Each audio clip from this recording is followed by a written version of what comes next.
नमस्कार दोस्तों, स्वागत है आपका एक बार फिर हमारे YouTube चैनल जिसका नाम है ऑनलाइन स्टडी विद अपने सर।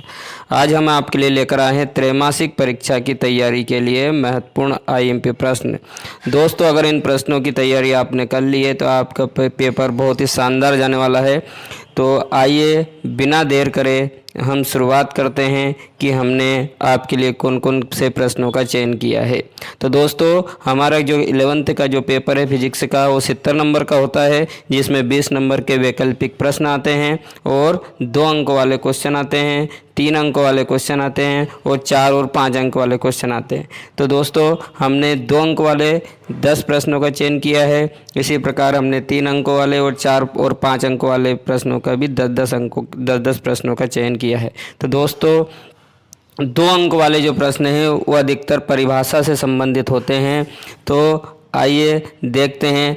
अगर आपने हमारे चैनल को सब्सक्राइब नहीं किया है तो जल्दी से आप सब्सक्राइब कर लीजिए और इसी प्रकार आपके लिए महत्वपूर्ण वीडियो बनाकर हम आपके सामने प्रस्तुत करते रहेंगे। तो चलिए दोस्तों, हम शुरू करते हैं।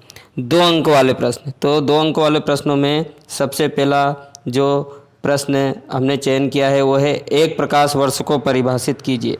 तो दोस्तों, पहला प्रश्न हमारा है एक प्रकाश वर्ष को परिभाषित कीजिए। दूसरा प्रश्न है एक पारसेक को परिभाषित कीजिए। तीसरा प्रश्न है त्वरण को परिभाषित कीजिए। चौथा प्रश्न हमने रखा है कोणीय विस्थापन को परिभाषित कीजिए। और 5वां प्रश्न है संरक्षी बल और असंरक्षी बल को परिभाषित कीजिए। दोस्तों, संरक्षी बल और असंरक्षी बल में जो अंतर है या उसकी परिभाषा है, उदाहरण देकर ये क्वेश्चन बहुत बार आया है। फिर 1 न्यूटन और 1 डाइन में संबंध स्थापित कीजिए। ग्रह और सूर्य के बीच की दूरी मापने की इकाई कौन सी है। प्रक्षेप गति को परिभाषित कीजिए। जड़त्व आघूर्ण को परिभाषित कीजिए। एक समान वृत्तीय गति को परिभाषित कीजिए। तो दोस्तों, इस प्रकार 2 अंक वाले हमारे 10 प्रश्न हो गए हैं। अब देखते हैं हम 3 अंक वाले प्रश्न। 3 अंक वाले प्रश्न में सबसे पहला जो आने की संभावना है वो है गति के समीकरण की जांच करना या सत्यता की जांच करना वीमी विधि से। तो वीमी विधि से हम सत्यता की जो जांच में कौन कौन से समीकरण अधिकांश आते हैं या पूछे जाते हैं वो है t बराबर 2π√L/g। दूसरा है v बराबर u + at, y बराबर mgl/πr²L। ये दोस्तों, ये 3 नंबर में डन क्वेश्चन है। ये बहुत ही महत्वपूर्ण IMP प्रश्न है, ये ज़रूर आप तैयार कर लीजिए। दूसरा है वीमी विश्लेषण की सीमाएं तथा अनुप्रयोग लिखिए।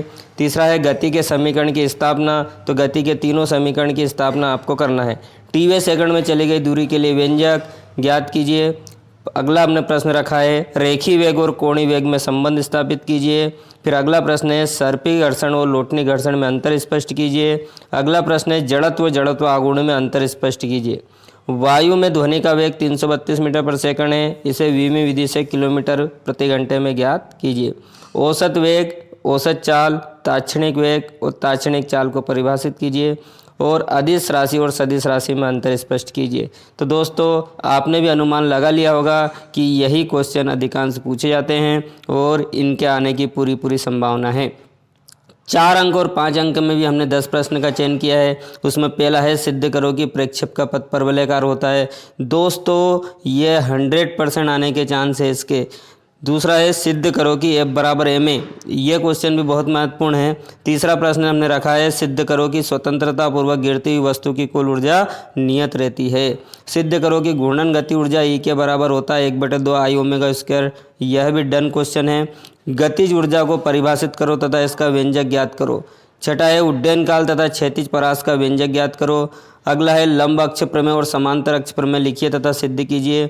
और 8वां प्रश्न हमने रखा है एक विमी सिद्ध करो कि एक विमी प्रत्यास्थ संघट्ट के पास आने का अपेक्षिक वेग बराबर होता है दूर जाने का अपेक्षिक वेग। 9वां प्रश्न हमने रखा है विराम कोण से घर्षण कोण से सिद्ध करो कि μs बराबर होता है tan लैम्बडा। और अंतिम प्रश्न हमने चयन किया है अभिकेंद्रित त्वरण का व्यंजक ज्ञात कीजिए। दोस्तों, अगर आपने ये 30 प्रश्न कर लिए तो आपका पेपर बहुत ही शानदार जाने वाला है। इससे बाहर आने की संभावना बिल्कुल नहीं है। तो दोस्तों, यह पेपर आप अच्छे से कर लीजिए। एक बार और मैं आपको इस पे स्क्रीन पे दिखा देता हूँ ताकि आप इसको नोट भी कर सकें। धन्यवाद।